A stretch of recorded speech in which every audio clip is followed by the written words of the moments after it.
BJP government ने उत्तराखंड में 6 फरवरी को यूनिफॉर्म सिविल कोड से रिलेटेड बिल इंट्रोड्यूस किया, जो कि अगले ही दिन पास होकर अब कानून बन चुका है। और इसी के साथ ही उत्तराखंड इंडिपेंडेंस के बाद भारत में यूसीसी लागू करने वाला पहला स्टेट बन गया है। दो Goa already has uniform civil code, but it dates back to Portuguese rule. UCC का मतलब है यूनिफॉर्म सिविल कोड, जिसे कि हिंदी में समान नागरिक संहिता कहते हैं। यूनिफॉर्म सिविल कोड एक ऐसा लीगल फ्रेमवर्क है जिसमें सभी धर्मों के लोगों के लिए एक ही सिविल लॉज होते हैं, जैसे कि marriage, divorce, inheritance, adoption, guardianship जैसे मामलों में एक ही नियम का होना। इसका मेन एम है अनेकता और भेदभाव को कम करना और सभी नागरिकों को समान अधिकार और कर्तव्य देना। इंडिया में वैसे तो सभी नागरिकों के लिए यूनिफॉर्म क्रिमिनल कोड है, पर यूनिफॉर्म सिविल कोड नहीं है। लेकिन कॉन्स्टिट्यूशन के आर्टिकल 44 में सभी सिटीजन्स के लिए यूनिफॉर्म सिविल कोड को लागू करने की बात मेंशन है, जो कि डीपीएसपी के अंदर आता है। So it has always been there in our constitution in the form of suggestions left upon government's discretion whether they want to implement UCC or not. तो जैसा कि इन्होंने 2019 के अपने मैनिफेस्टो में प्रॉमिस किया था, Uttarakhand has implemented the country's first ever uniform civil code since independence. So basically Uttarakhand में UCC ने सारे पर्सनल लॉज को एक यूनिफॉर्म सेट ऑफ रूल्स से रिप्लेस कर दिया है। As we all know that each religion has their own personal laws in India.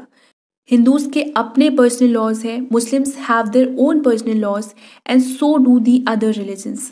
UCC aims to replace all discriminatory personal laws with one uniform law. This is the very aim of UCC. So no personal laws in Uttarakhand state from now on. यहाँ ध्यान देने वाली बात यह है कि UCC के provision से ट्राइबल ग्रुप्स को एक्सक्लूड किया गया है, यानी कि ट्राइबल ग्रुप्स के ऊपर यूसीसी के कोई भी प्रोविजंस लागू नहीं किए जाएंगे। तो आइए देखते हैं कि क्या बड़े परिवर्तन किए गए हैं उत्तराखंड में यूसीसी के माध्यम से। तो इसमें सबसे पहली चीज़ ये है कि शादी की एज को अब फिक्स कर दिया गया है, which is 21 for main and 18 for women irrespective of your religions. इसके पहले मुस्लिम्स में शादी की कोई फिक्स एज नहीं होती थी।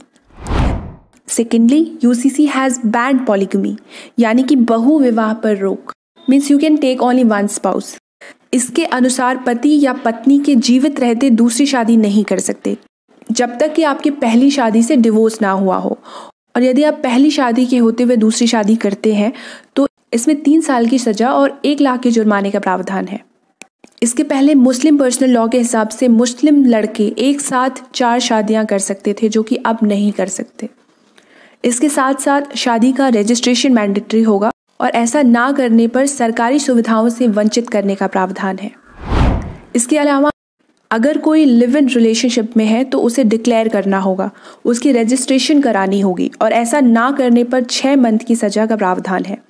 इसके साथ ही यदि लिव इन में रहने वाले लड़के या लड़कियां माइनर हैं तो उनके पेरेंट्स को भी इन्फॉर्म किया जाएगा। लिव इन रिलेशनशिप्स को कॉल ऑफ करने के बाद भी उसे डिक्लेयर करना होगा। और इन सब में जो सबसे ज़्यादा प्रोग्रेसिव चेंज है वो ये है कि लिव इन में पैदा होने वाले बच्चे को संपत्ति में समान अधिकार मिलेगा, and they will not be considered as illegitimate children. लड़के और लड़की दोनों को डिवोर्स के समान अधिकार मिलेंगे, जिसमें लड़का भी मेंटेनेंस डिमांड कर सकेगा। तलाक सिर्फ कोर्ट से होगा, किसी पर्सनल लॉ से नहीं होगा। इसके अलावा अब इनहेरिटेंस यानी कि उत्तराधिकार में लड़कियों को बराबर का हक मिलेगा। Earlier sharia law had deprived women of inheritance. इसके साथ साथ महिलाओं के दोबारा विवाह में कोई शर्त नहीं होंगे। कुछ हिंदू कस्टम्स के हिसाब से women remarriages were not allowed earlier, which will not be the case anymore. तो अल्टीमेटली यूसीसी बिल के माध्यम से महिलाओं और बच्चों के अधिकारों को सुरक्षित करते हुए रिलीजियस कस्टम्स के नाम पर बहु विवाह, बाल विवाह, इद्दत और हलाला जैसी कुप्रथाओं पर रोक लगाया गया है।